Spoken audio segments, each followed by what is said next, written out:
नमस्कार मित्रों, मैं आपसे विचारों के बारे में बात कर रहा हूँ। विचार कितने महत्वपूर्ण हैं, कितने आकर्षक होते हैं, कितने हमारे व्यक्तित्व को विकसित करते हैं, यह हम समझ चुके हैं। विचारों के कारण ही हमारा जीवन बनता है और बिगड़ता है। विचार ही हमारी जड़ हैं, विचार ही हमारी नींव है, विचार ही हमारी फाउंडेशंस हैं। हम विचारों के आकार के हिसाब से ही सफलता प्राप्त करते हैं। कहते हैं कि जैसे समुद्र के किनारे हम खड़े हैं अगर, तो हम वहाँ से कितना पानी ले सकते हैं।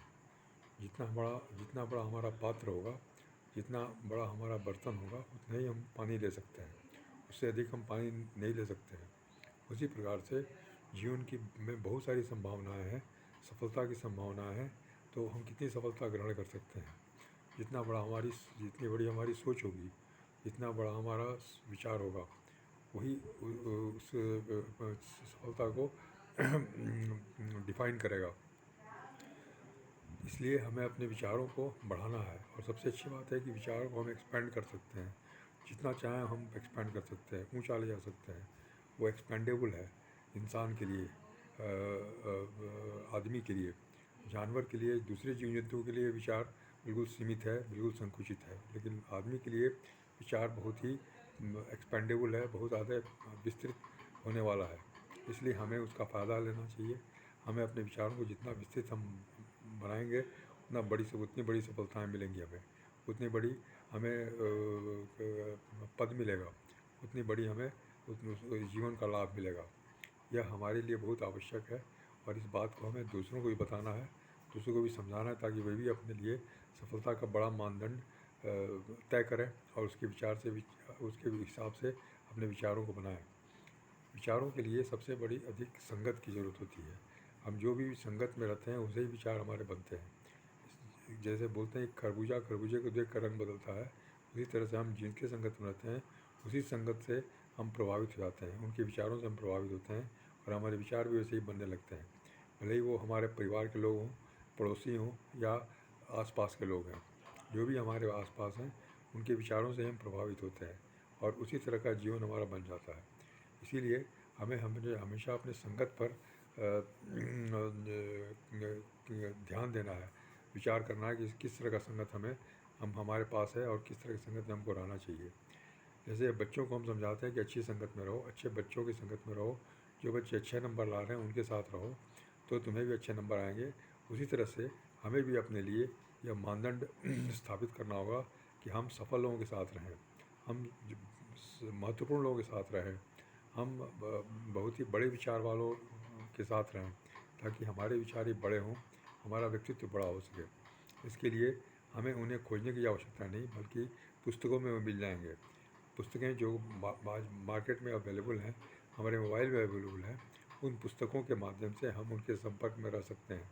सफल लोगों के संपर्क में, ऊंचे सोच वाले लोगों के संपर्क में, बड़े विस्तृत विचारों वाले लोगों के संपर्क में हम बराबर रह सकते हैं। जितनी देर चाहे उतनी देर रह सकते हैं और वो हमें पूरी तरह से साथ देंगे, हमारे विचारों को बदलने में मदद करेंगे। उनके पास कोई भी बहानेबाजी नहीं है, कोई भी समय की कमी नहीं है। हम अपने समय के हिसाब से उनका साथ ले सकते हैं। इसलिए किताब पढ़ना बहुत ही आवश्यक है, पुस्तक पढ़ना बहुत ही आवश्यक है।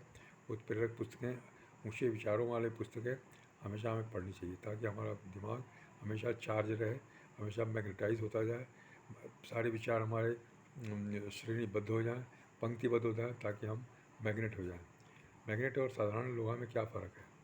लोहा के अणु तितर बितर रहते हैं, अस्त व्यस्त रहते हैं, कोई अलाइनमेंट नहीं रहता उनमें, इसलिए लोहा लोहा हो जाता है, उसमें कोई आकर्षण शक्ति नहीं रहती।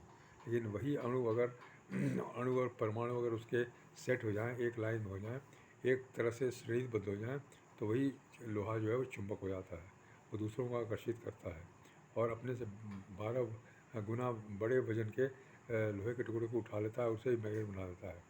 इस तरह से हम अपने अंदर जो छिपी हुई शक्ति है उसका हम उपयोग कर सकते हैं और उस शक्ति को हम दूसरों के काम मदद में लगा सकते हैं, सहायता में लगा सकते हैं, समाज सेवा में लगा सकते हैं, देश की सेवा में लगा सकते हैं। और यही हमारा कर्तव्य, यही धर्म है हमारा। हमारे पास जो भी है, अच्छे से अच्छी चीज़ें वो हम दूसरों को बाँटें, दूसरों को बताएं, ताकि लोगों को उसका लाभ मिले। लोगों के पास भी अच्छी चीज़ें हैं, आपको देख के वे भी अपनी अच्छी चीज़ों को बाँटेंगे, तो उससे भी समाज का भला होगा। इस तरह से हम लोगों के मनोवृत्ति को बदल सकते हैं। उनके पास जो भी अच्छी चीज़ें हैं उसको बाँटने के लिए प्रेरित होंगे। आज हम बुरी चीज़ों को भी बाँटते हैं, हमारे अंदर जो आक्रोश है उसी को बाँटते हैं, जो निराशा है उसी को बाँटते हैं। लेकिन अगर हम अपना रास्ता बदलेंगे, अगर हम अपनी सोच को बदलेंगे, तो हम आशाओं को बाँटेंगे, उत्साह को बाँटेंगे, सकारात्मक शक्ति को बाँटेंगे। इसलिए यह बहुत ही आवश्यक है कि कुछ लोगों को इसकी पहल करनी पड़ेगी, उसमें हम भी शामिल हैं, हमको इसमें पहल करनी पड़ेगी। प्रयत्न होगा, कोशिशें होंगी, कष्ट होगा, विरोध होगा, बहुत सारी बातें हो सकती हैं, लेकिन फिर भी प्रतिरोध होगा, कि फिर भी अगर हम काम करते रहे तो सफलता हमको मिलेगी ही मिलेगी।